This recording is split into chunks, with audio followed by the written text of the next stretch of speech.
रोशनी जी Ireland से। राधे राधे महाराज जी। महाराज जी, मेरा प्रश्न है कि भगवान को प्रसन्न कैसे करें ताकि वो हमारी मनोकामना पूरी करें। आपने बताया था कि तप करना चाहिए, तो कैसे तप किया जाए, कोई व्रत किया जाए कि हमारा मनोकामना पूरी? पहली बात तो एकादशी व्रत शुरू करो। फिर जैसे भगवान शिव की उपासना तो सोमवार व्रत शुरू करो, भगवान शंकर का अभिषेक करो, नाम जप करो, कुछ पाठ करो और वो भगवान को प्रदान करो।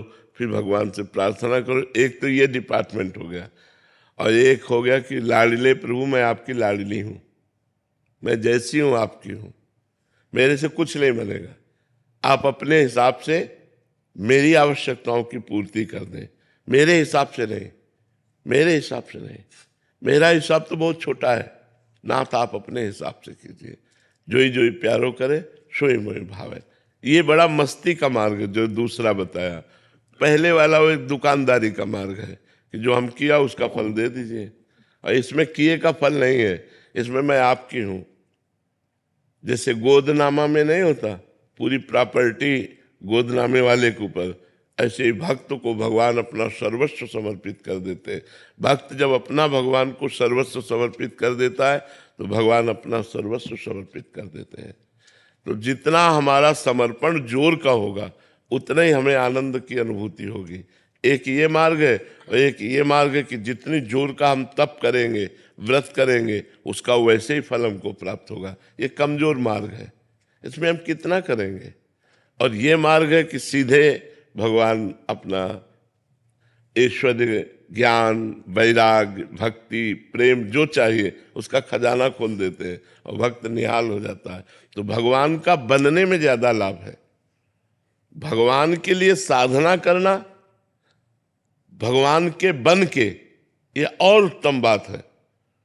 अपने लिए साधना करना ये छोटी बात है, भगवान के होना ये बड़ी बात है। और भगवान के बन के भगवान के लिए साधना करना ये बहुत बड़ी बात है। इसी से भगवत प्रेम प्राप्त होता है, इसी से मोक्ष प्राप्त होता है। तो हम लोगों की आवश्यकताएं तो है। हम आपको सच्ची बताएं, भगवान के हो जाने में इतना आनंद है कि हम तुम्हें कुछ कह नहीं सकते।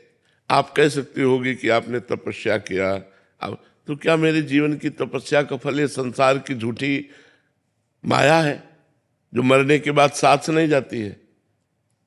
नहीं, हमारी तपस्या का फल अगर ये है तब तो बहुत बेकार है। नहीं, भजन का फल ये नहीं है, भजन का ब्याज ये है। मूल फल तो भगवान का परमानंद प्राप्त होना, भगवान की प्राप्ति होना, दुखों से छूट जाना, सदा सदा के लिए दुखों से पिंड छूट जाना, ये भगवान के भजन का फल है। तो हमने 3 बातें बताई। भगवान से चाह पूर्ति करने के लिए भगवान की जो भजन शैली है, व्रत है, उपवास है, तीर्थ यातन है, दान पुण्य है, इनको करें तो हमारी कामनाओं की पूर्ति होगी। दूसरी बात बड़े जोर की, मैं भगवान का भगवान मेरे नाथ, आप मेरे स्वामी हो, मेरे पिता हो, मैं और किससे मांगूं? ये अपनापन, ये बहुत जोर की बात है। भगवान के होके अपनी आवश्यकताओं की पूर्ति करना। तीसरी बात, भगवान के लिए, भगवान के होके भजन करना, ये बहुत जोर की बात हो गई। अब हमें चिंता नहीं आगे क्या होना है, आप खुद देखिए आपको आगे क्या करना है। वो बड़ी मस्ती की बात होती, बड़ी मस्ती की बात हो।